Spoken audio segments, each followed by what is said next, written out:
தயவு செய்து நீங்கள் யாரும் கலவரத்தில் ஈடுபட வேண்டாம். உங்கள் ஆயுதங்களை கீழே போட்டுவிட்டு அமைதியாக இருக்கும்படி கேட்டுக்கொள்கிறேன். உங்களுக்கு பாதுகாப்பு கொடுப்பதற்காகத்தான் நாங்கள் இங்கே வந்திருக்கிறோம். எனவே நாங்கள் கூறுவதை கேட்டு எல்லோரும் அமைதியாக திரும்பி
என் கை கொடியேற்றன்னு பார்த்துருக்கேன். கொளுத்தி பார்த்ததுல இப்ப பாரு.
ஹலோ, உள்துறை அமைச்சருங்களா? அண்ணா, நான் நாகராஜ் சோழ எம்எல்ஏ பேசுறேங்க. அது பதவிக்கு ஒரு மரியாதை கொடுக்கணும் இல்லைங்க. ஜாதி கலவரத்தை அடக்கிறதுக்கான எல்லா ஏற்பாடையும் பண்ணிட்டு இருக்கிறேங்க. ஜாதி கலவரத்தை அடக்கிறதுக்காக செத்து போயிட்டா இந்த நாகராஜ சோழன் அப்படின்னு நம்ம கட்சி வரலாற்றுல ஒரே ஒரு வரி வந்து எனக்கு அதுவே போதுங்கண்ணா. சிஎம் கிட்டீங்களா? சொல்லுங்க சொல்லுங்க சொல்லுங்க. அவன் அப்புறம் இந்த நமக்கு இந்த மந்திரி பதவியெல்லாம் வேண்டாம், போற வச்சிருந்தேன். பையன் இவன் மந்திரி பதவியே இன்னைக்கோ நாளைக்கோ இருக்குது. பெரிய பிஸ்டா இவர் நமக்கு சிபாரிசு பண்றாராமா. கொடுங்க.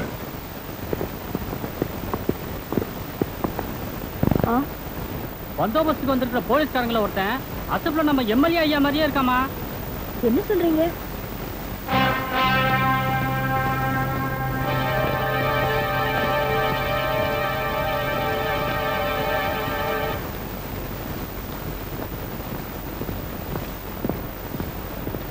வணக்கம்மா. வணக்கம். வணக்கம்மா. நீங்க எல்லாம் எங்க ஊர் ஜனங்களை காப்பாத்துறதுக்காக உசுர கூட பெருசா நினைக்காம தாய் தகப்பனை பிரிஞ்சு இங்க வந்து கஷ்டப்படுறீங்க. உங்களுக்காக கோயிலுக்கு போய் சாமி கும்பிட்டுட்டு வந்தேன். பிரசாதம் எடுத்துக்கங்க. எடுத்துக்கங்க. சரிங்கம்மா. அவங்களுக்கெல்லாம் கொடுக்கலாமா? தாராளமா கொடுங்கம்மா.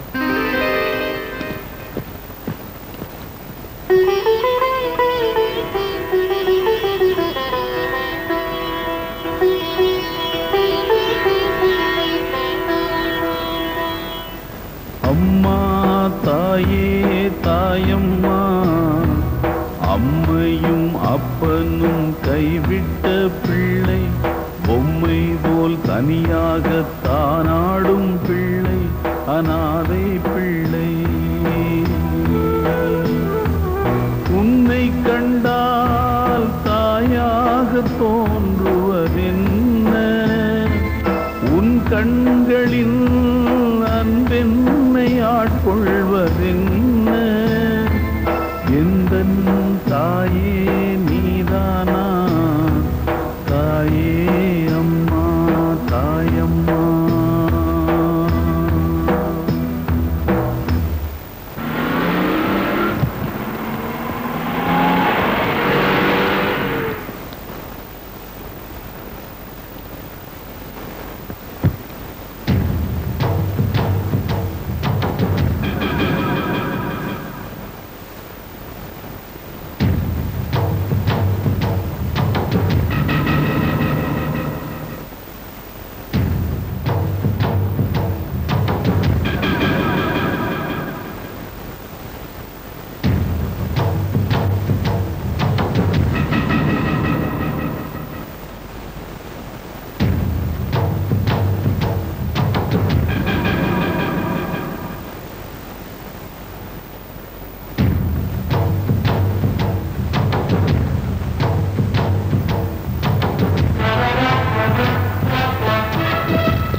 நீங்க அந்த ஆளோட சம்சாரமா? அடுத்த தாலியை படிச்சு நீ கட்டிக்கிட்டு இருக்க. அந்த தாலி பறிபோக கூட நீ கடவுளை கும்பிடுற. நீ எல்லாம் ஒரு கும்பிட. தம்பி, விபூதி என் கலச. உன் கையால விபூதி வச்சுக்கிறது ஒண்ணுதான், சுடுகாட்டு மண் எடுத்து பூசிக்கிறது ஒண்ணு.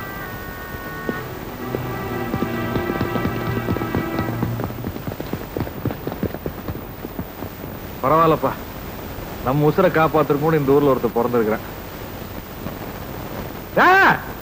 கவலைப்படாத, உனக்கு சப் இன்ஸ்பெக்டர் ப்ரமோஷனுக்கு ஏற்பாடு பண்ற. சிவகாமி, தம்பி பேர் என்ன, அவங்க அப்பா நாத்தா யாருனாலும் விசாரிச்சு வைய.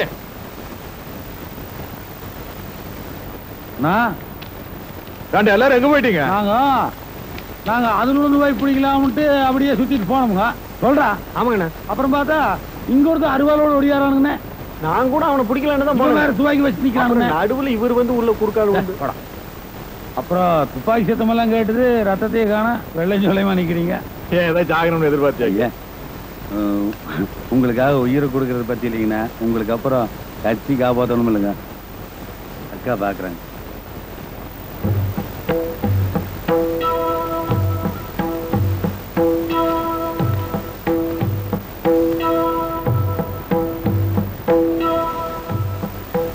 போடா அந்த வண்டிக்கு. ஏன் இதுலயே வரட்டுமே? இல்லைங்கண்ணா, அவனுக்கெல்லாம் அவ்வளவு இடம் கொடுக்கணும். என்ன கை எடுங்க, அதை எடுங்க. இவட காட்சிக்காரனோட காக்க ஜாக்கி. பையா வா, இங்க வந்த உயிரோட இருக்கிறனா செத்துட்டான்னு பார்க்க வந்தியா? கண்ணு முன்னாடி நடக்க இருந்த ஒரு உயிர் பலியை தடுத்து நிறுத்த வேண்டியது என்னோட கடமை. அறத்தை நான் செஞ்சேன். ஆமா, அந்த ஆளை வெட்டி கொள்ற அளவுக்கு உனக்கு அவர் மேல என்ன வெறுப்பு? பால் பொங்குதுங்கிறதுக்காக எரியிற கொல்லியை இழுத்துடாம வெறும் தண்ணி ஊத்தி தெளிச்சிட்டு இருக்கிறீங்களே, பால் பொங்குறத உங்களால எப்படியா தடுக்க முடியும்? அவனை ஒழிக்காம உங்களால ஜாதி கலவரத்தை அடக்கவே முடியாது. அதனாலதான் அவனை அழிக்கிறதுக்கு நான் வெட்டர்வாளோட ஓடியாந்தேன். பிரச்சனைக்கான ஆணி வேற கண்டுபிடிச்சு அதை அடியோட வெட்டி எரியறதுக்காக நாங்க வந்திருக்கோம். அநியாயமா ஆத்திரப்பட்டு உங்க வாழ்க்கையை நீங்க கெடுத்துக்காது. விவகாரம் எவன் பண்றானோ அவன் போடுற விருந்து சாப்பாட்டே சாப்பிட்டு இருக்கீங்க. நீங்க பிரச்சனையை திப்பீங்க, நாங்க எப்படியா நம்ப முடியும்? உங்களால வெந்து போன ஆடு மாடுகளுக்கு வேணா நஷ்டீடு தர முடியும். நொந்து போன எங்க மனசுக்கு என்னையா தர போறீங்க? காலங்காலமா எல்லாரையும் நம்பி ஏமாந்ததுனால இப்ப யாரை பார்த்தாலும் உங்களுக்கு எல்லாம் சந்தேகமா இருக்குதுல்ல? பிளவுபட்டு கிடக்கிறதா தமிழனோட பெரிய பலவீனம். கவலைப்படாதீங்க, என் உயிரை கொடுத்தாவது உங்க பிரச்சனையை நான் தீர்த்து. ஜாதியால தாழ்த்தப்பட்டவங்க சாஸ்திரத்தால சொல்லப்பட்டாலும் சத்தியத்தால் உயர்ந்து நிக்கிற உங்களை மாதிரி ஒருத்தர் ரெண்டு பேர் இன்னும் இருக்கிறதுனால்தான் தமிழை இன்னும் தலைநிமிர்ந்து நிற்கிறான். உங்களை வெளியே கொண்டு வரதுக்கான எல்லா ஏற்பாடையும் பண்ண. உங்க பேரு?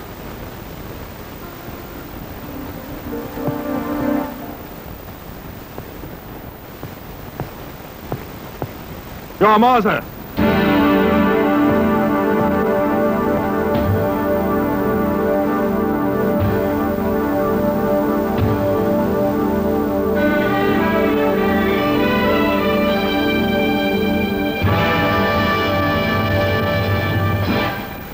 ஜூனியர்,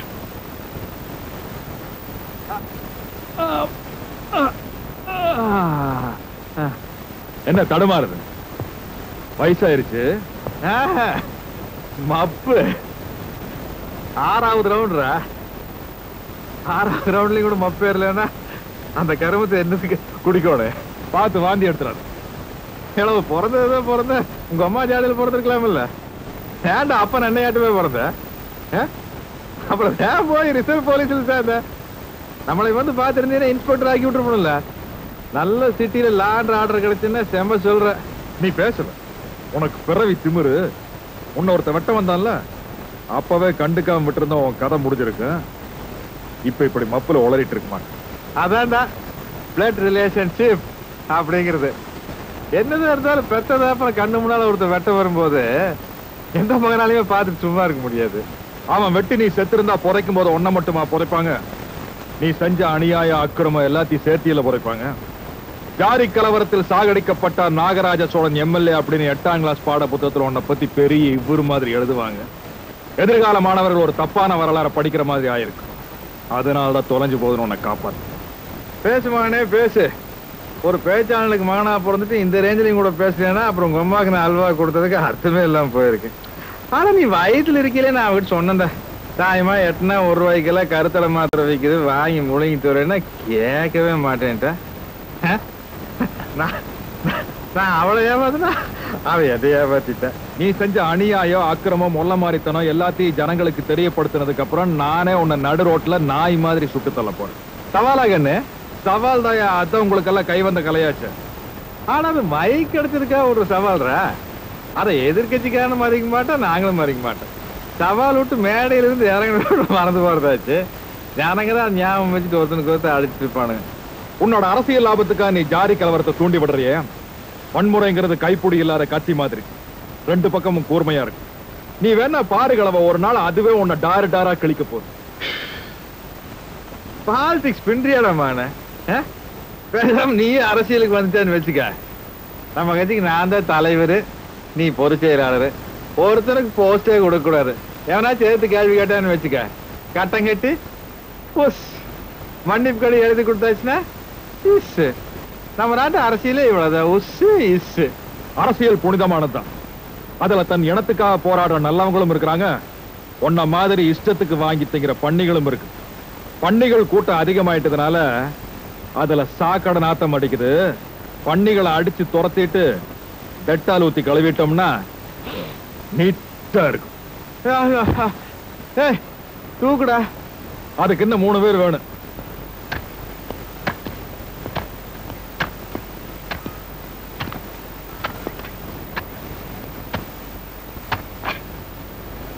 யாரப்பா அது இங்க நின்று சாமி கூப்பிட்டு இருக்க?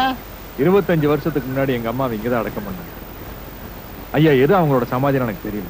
உங்க அம்மா பேர் என்னப்பா? தாயம்மா. அடடே, தாயம்மா பையனா நீ? இந்த சுடுகாட்டிலேயே பெரிய சமாதி உங்க அம்மா சமாதி தானப்பா. அதை போய் மண்ணோட மண்ணாடிச்சுன்னு சொல்றிய?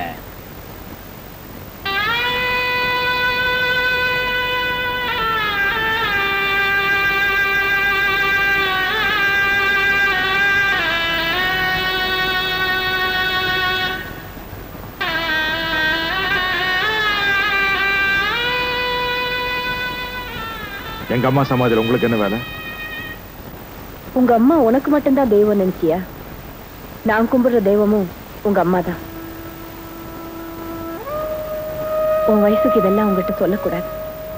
இருந்தாலும் என் பக்கம் இருக்கிற நியாயம் உனக்கு தெரியணுமே, அதுக்காக சொல்றேன். உங்க அப்பா என்னை தொட்டு தாலி கட்டி இருக்கலாம், ஆனா ஒரு நாள் கூட அவர் என்னை தொடர்றதுக்கு நான் அனுமதிச்சதில்லை. ஒரு பொண்ணு தன் வாழ்நாள்ல அம்மாங்கிற வார்த்தையை கேட்காமலே வாழ்ந்து சாவறது எவ்வளவு பெரிய கொடுமை. அது பொண்ணா பிறந்தவளுக்கு மட்டும்தான் தெரியும். பரவாயில்ல, எனக்கு அந்த பாக்கியம் கிடைக்கட்டும் பரவாயில்ல. என் மூலமா ஒரு குழந்தை பிறந்து அது அவரை அப்பான்னு கூப்பிட கூடாது. எத்தனை பேருக்கு கொல்லி போட்டிருப்பாரு அந்த ஆளு. அந்த மனுஷனுக்கு கொல்லி போட யாருமே இல்லாம அனாதை பணமா இங்க அடக்கம் பண்ணணும். அதுதான் அவருக்கு கொடுக்கிற தண்டனை.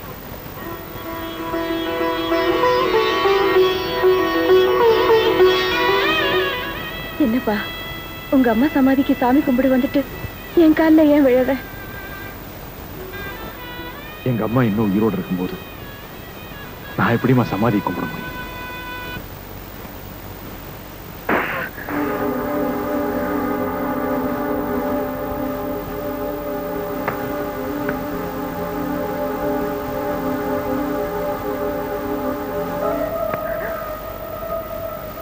இப்போ என் ஆத்திரத்துக்கு அர்த்தம் தெரியாது. மனுஷங்க ஏதாவது செய்தா அதுக்கு அர்த்தம் இருக்கும். மிருகங்க செய்யறதுக்கெல்லாம் அர்த்தம் கெட்டுட்டா இருக்க முடியும். வெறி வந்தா கடிக்கத்தான் செய்யும். எனக்கு வர்ற ஆத்திரத்துக்கு அப்படியே உன்னை கழுத்து நெரிச்சு கொல்லாம இருக்கு. ஆனா ஏதோ ஒரு சென்டிமெண்ட் தடுக்குது. உங்களுக்கு அதெல்லாம் கூட இருக்கா? இருக்க. எத்தனையோ பொண்ணுகளை தொட்டிருக்கிறேன், ஆனா தாலி கட்டினதில்லை. உனக்கு தாலி கட்டிக்கிறேன், ஆனா தொட்டதில்லை. நான் நினைக்கிறது தாலி தான் தடுக்குது. வேணுமா? வேணும்னா கேளுங்க, கழட்டி கொடுத்துடுறேன். கொடுத்துரு. அடே அப்பா, செத்து போக சொல்லி நம்மள மரமமா சொல்றீங்க, அப்படித்தானே? புட்ட சங்கு சேவண்டிக்கல்ல ஏற்பாடு பண்ணிடுவோம் போல இருக்கிற. அந்த பஜனையெல்லாம் நம்ம கிட்ட நடக்காது. ஆமா சிவகாமியா, நீங்க என்ன சொன்ன? நீங்க அனாதை போன மாத்த சாவீங்க, உங்களை அப்பான்னு கூப்பிடுறதுக்கு ஒரு ஆம்பளை பிள்ளைய பெற்று கொடுக்க மாட்டேன் அப்படின்னு சொன்னீங்கல்ல. ஆனா தாயமா தங்கமான பிள்ளையப்பா. ஆயிரம் அவளுக்கு நான் இடைஞ்சல் பண்ணாலும் ஒரு பையனை பெத்து போட்டால. நீங்க தப்பு கணக்கு போடுறீங்க. அந்த பையன் தான் உயிரை போனாலும் உங்களை அப்பான்னு கூப்பிட மாட்டான். அந்த பையன் உங்களுக்கு கொல்லி போடுவான்னு கனவு கூட காணாதீங்க. நான் சொன்னதுதான். அமாவாசை அநாத பணம் தான். அது கோகனட் பொறுக்கிட்டு இருந்தானே அந்த அமாவாசை. இது கோல்டு பிரேம் நாகராஜ் சோழன். அல்ப சொல்பமா சாக மாட்டாமா. எப்படி இருந்தாலும் நாங்க மண்டையை போடுறதுக்கு முன்னாடி மந்திரி ஆயிடுவான். அதுக்கப்புறம் நம்மளை பீரங்கி வண்டியில படுக்க வச்சு ராணுவ மரியாதையோட தானே புதைப்பாங்க. லைனா நின்று துப்பாக்கி தூக்கி மேல பிடிச்சு டுமில் டுமில் 3 ரவுண்ட் வேட்டு கிளப்பிட மாட்டானுங்க. பைத்தியக்காரி மாதிரி பேசிச்சு. ஆமா, நம்மளை இந்த ரேக்குறீங்களே, நீங்க எப்படி? நீங்க தினம் கும்பிடுறீங்களா பார்வதி பரமசிவம் பொண்டாட்டி? அந்த அம்மா தன்னோட உடம்புல இருக்கிற அழுக்கையெல்லாம் சுரண்டி உருண்டை பிடிச்சி ஒரு பிள்ளையார செஞ்ச மாதிரி நீங்களும் உங்களுக்கு ஒரு மகன் உருவாக்குறதுக்கு ஏதாச்சும் ஐடியா வச்சிருக்கீங்களா? புராணத்துல வர்ற கற்பனை கடவுளுக்கு வேணா சக்தி இல்லாம போல. ஆனா என் கோயில இருக்கிற தெய்வம் ரத்தமும் சதையுமா வாழ்ந்து செத்த தாயம்மா. அவளுக்கு நீங்க செஞ்ச துரோகத்துக்கு நிச்சயமா நீங்க அனாதையத்த போடி. 2 பேருமே அழாத. பெரிய ஏ கிரேடு நான் இதுக்கு அனாதையா சாகணும்? எனக்கு தான் நீங்க இருக்கீங்களே. நான் ஒரு பாவமும் பண்ணல. நீங்க உயிரோடு இருக்கும் போதே நான் சுமங்கலியா போய் சேர்ந்துருவேன். என் புருஷங்கிற முறையில நீங்க எனக்கு கொல்லி வைப்பீங்கல்ல? வைக்காம கொல்லி வைப்பீங்க. நம்ம உறவுக்காக இல்லைன்னாலும் ஜனங்க கிட்ட ஓட்டு வாங்குறதுக்காவது நீங்க எனக்கு கொல்லி வைப்பீங்க. இவ்வளவு நாள் என்ன உயிரோட விட்டு வச்சிருக்கிறது உங்க இமேஜை காக்கணும். சேர்த்துக்குங்க. எவ்வளவு சொத்து சேர்க்க முடியுமோ சேர்த்துக்குங்க. எவ்வளவு பெரிய பதவி எல்லாம் கிடைக்குதோ எல்லாத்தையும் அனுபவிங்க. ஆனா நான் போய் சேர்ந்ததுக்கு அப்புறம் இவ்வளவு பெரிய வீட்டுல தன்னந்தனியா உட்கார்ந்து ஊஞ்சல் ஆடிட்டு இருப்பீங்க. அப்ப தவிச்ச வாய்க்கு தண்ணி கூட கொடுக்க யாரும் இருக்க மாட்டாங்க. அப்பதான் உங்களுக்கு பாசம்னா என்னன்னு தெரியும், பொண்டாட்டின்னா என்னன்னு தெரியும், புள்ள என்னன்னு தெரியும். அட போடி. காசை விட்டு எறிஞ்சோம்னா காலை முக்கிற குருத்தி கைய முக்கிற குருத்தின்னு டஜன கணக்கில் பொண்ணுங்க வந்து நிற்பாங்க. நான் நெஞ்சில சுமக்கிற உறவை பத்தி பேசிட்டு இருக்கேன். நீங்க உங்களை சுமக்கிற கழுதங்களை பத்தி பேசுறீங்க. உங்களை திருத்தவே முடியாது.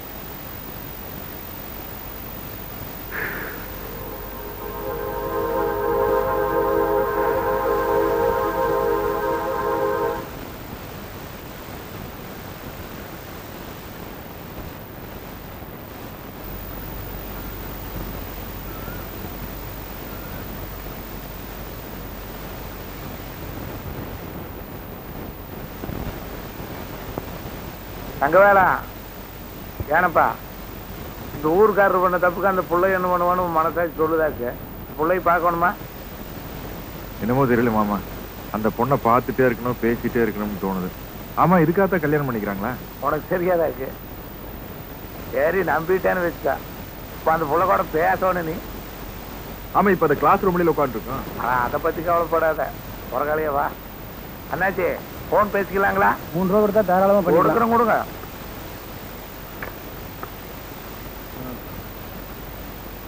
அடா, அதை எடுத்து காதுல வை.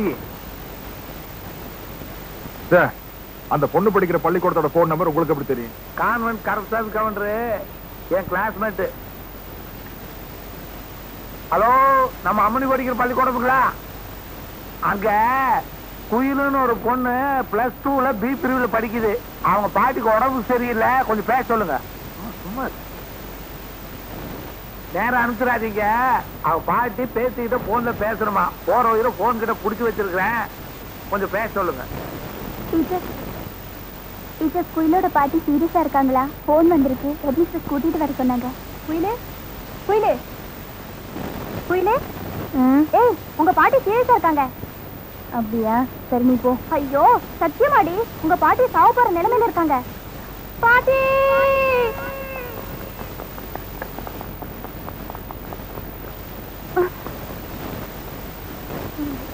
சார், இதுல எப்படி சார் பேசுறது?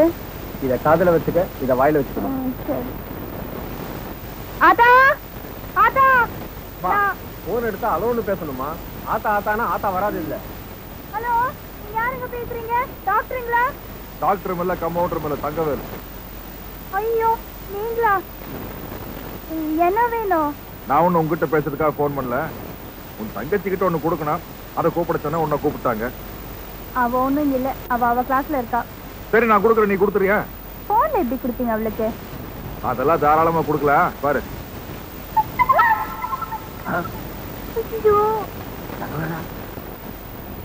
ஐயா பக்கத்துல நோய் பேசுறேன். பக்கத்துல ஆள் இருக்குன்னு தெரிஞ்சா அது போன வச்சு போயிரும் இல்ல. உன்னை யாரு கூட வர சொன்னது? நான் கூட வந்தேனா? சேர்த்து வைன்னு சொல்லிட்டு சேர்ந்த உடனே கட் பண்ணி விட பாக்குறியா? சரி நீ பேசு, நான் வாய் முடிக்கிறேன். நல்ல ஆளோட வந்தேன். என்னம்மா உங்க ஆதாக்கு யார் கூட பேசிக்கிட்டு இருக்க? அது ஹாஸ்பிட்டல் டாக்டர் பேசுறாரு. என்னம்மா 2 ஊசியை போட்டு உசுரை காப்பாத்துறத விட்டு உன் கூட பேசிக்கிட்டு இருக்கான் பாரு அந்த விளங்காத டாக்டர். நான் கொடுத்துட்டு உன் தங்கச்சி கிட்ட கொடுத்துட்டு அவ கொடுக்கறத வாங்கி எங்கிட்ட கொடு. அது எப்படி வாங்கி கொடுக்கறது? அப்ப நீ ஒண்ணு பண்ணு, நீ இப்ப கொடுத்துரு, அப்புறம் சாவகாசம் உன் தங்கச்சிக்கு நீ வாங்கிக்க. போங்க. அரட கொடு கொடு கொடு. நல்லா இருக்குடா. அடே எங்க அப்பா, நான் 10 கொடுத்தா நீ 20 கொடுக்குறியே. நல்லா பொண்ணு இப்படித்தான் இருக்கணும். முத்தம் கொடுத்தாளாக்கு பாரு செலுத்துருச்சு. போன்ல முத்தம் கொடுத்துருக்கு இப்படி புள்ளரிச்சா, நேரா முத்தம் கொடுத்தா இப்படி இருக்கு. உருந்துரு. ஏய் பாட்டின்னு போன வச்சது பாலான்னு கண்ணத்துல அரைச்ச மாதிரி காதில் ஒழுகுது. முத்தம் கொடுத்தாடாமா. ஏன்டா இப்படி புழுகுற? போன வச்சிருப்பாங்க, வியாபாரம் பண்ண வேண்டாமா? இருங்க, பிரிஞ்சவங்களை சேர்த்த வேண்டாமா?